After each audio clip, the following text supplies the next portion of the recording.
Hello, my name is Franz Holt. I had the pleasure of serving as the Mebane City Engineer.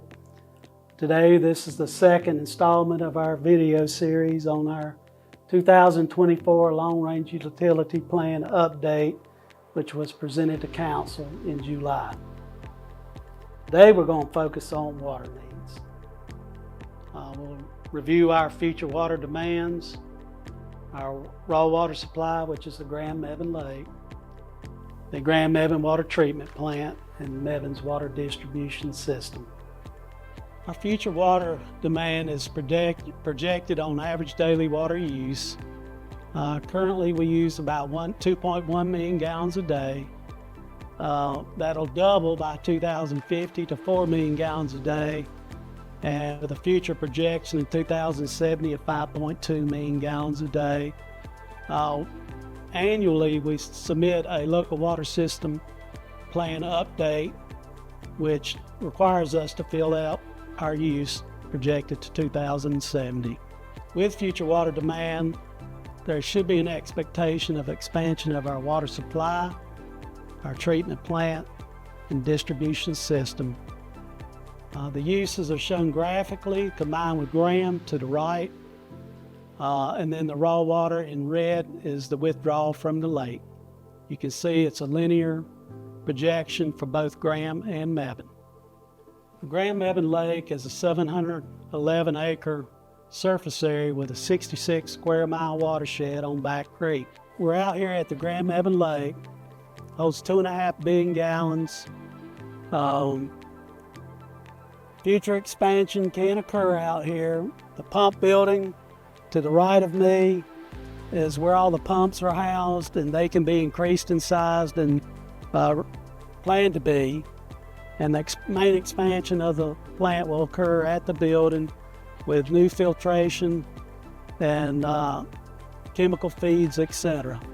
We're here up top of the treatment plant where the primary settling occurs from the raw water that initially is pumped up to this stage.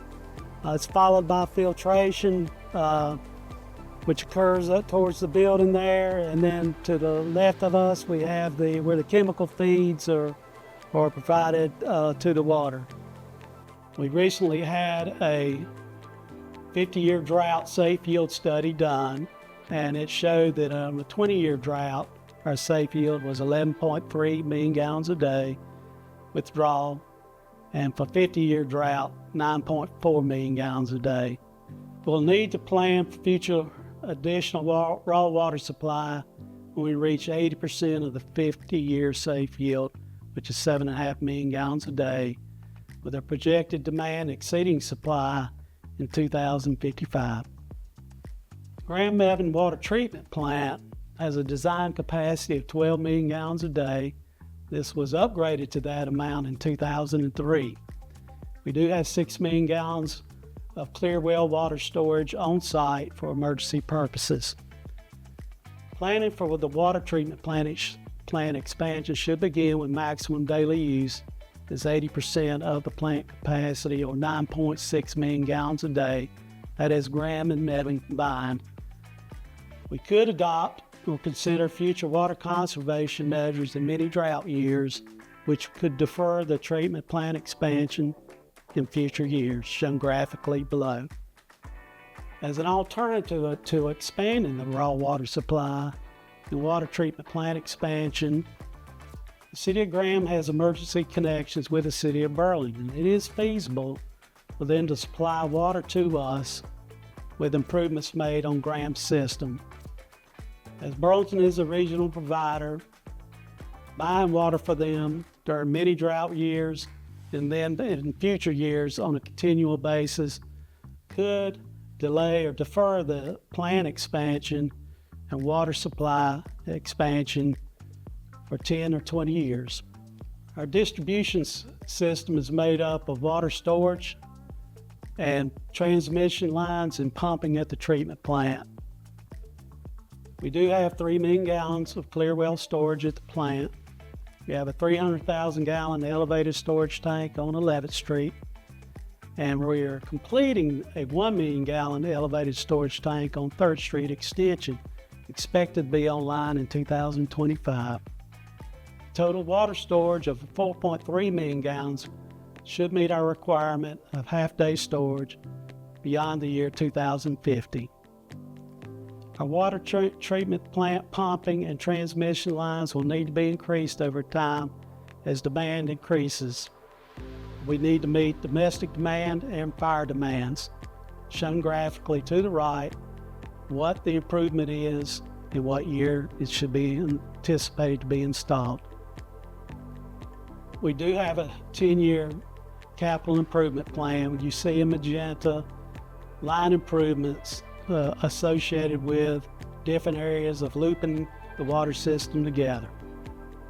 In the future, as we continue to grow east, we will end up splitting the pressure zones and creating a high pressure zone, a boosted pressure zone at Buckhorn interchange up to High Rock Road and down to Bushy Cook Road. The red lines are improvements to transmission mains that are needed, 24-inch in size, 12-inch in size, and 16-inch in size. We will need a booster station on Lebanon Road and one on Washington Street to create a high pressure zone. As shown last week, we do have a service area that we plan to serve over time. The boundaries are High Rock Road, Mount Wheeling Road, Bushy Cook Road, Jim Minor Road, and to the east where we abut Hall River in the city of Graham. Most of the improvements that are shown on this map will be done by developers over time. Minimum size lines along state roads will be 12-inch. Make sure we meet fire flow requirements. The map does include the transmission lines we spoke of and their 10-year CIP. Mebane currently maintains 137 miles of water lines ranging in size from 2-inch to 24-inch and the elevated water storage discussed.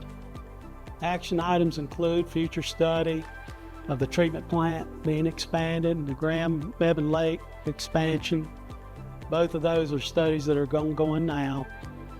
Continue to review the possible future water purchase from the City of Burlington as an alternative. Address regulatory requirements for the lead copper rule and PFAS. Continue to look at system development fees. These are charges for new connections to the water and sewer system. And continue to apply for grants, state and federal appropriations that assist with infrastructure analysis, capacity needs, and regulatory review. The state mandates we look at system development fees every 3 to 5 years. We've recently completed a new study that addresses the impact of the wastewater treatment plant expansion. In addition to that, we will look at future needs that arise on the water system side for a possible update of the study at that time. I want to emphasize that these charges are one-time charges for new connections to our water and wastewater system. Our next video will focus on future wastewater needs, and then in the interim, stay positively charming.